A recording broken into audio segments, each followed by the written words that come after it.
We have called this conversation to do with Nigeria's industrial growth.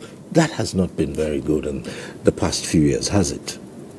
Oh, well, I agree with you. It's each of the times that the Bureau of Statistics has come up with various sectoral contributions to the country's GDP.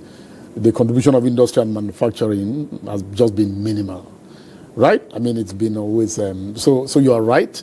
And this remains so even when you find out that across the world, countries that have achieved economic development, if you look at, the distribution in terms of sectoral contributions, those countries where manufacturing and industry has contributed or contributes the most to that GDP are also incidentally countries that are seen as economically developed.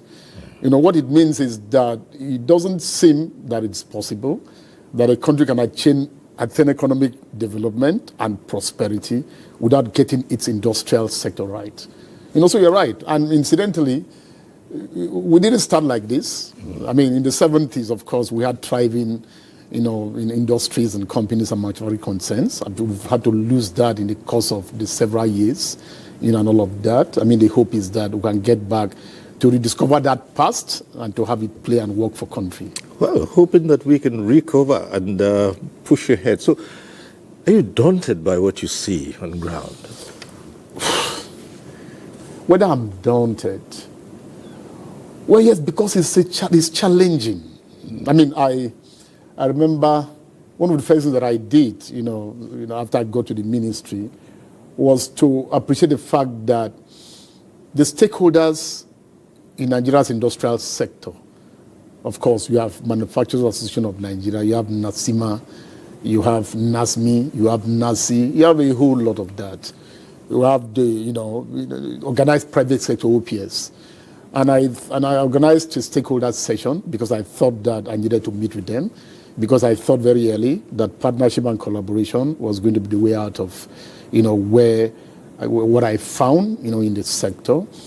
And I remember one of the things that I said was that it's a no mean job to be pushing for industry at a moment of severe constraints, not just constraints in industry, but national constraints.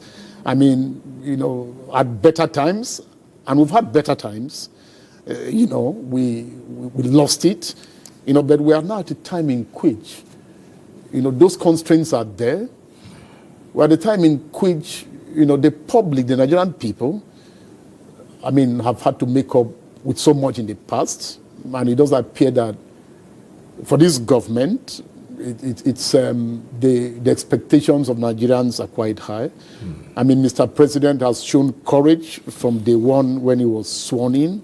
And I think that for all of us who have the privilege, to be part of his cabinet, we also have to demonstrate courage in tackling and confronting, whatever we find or whatever we found where we've been assigned to.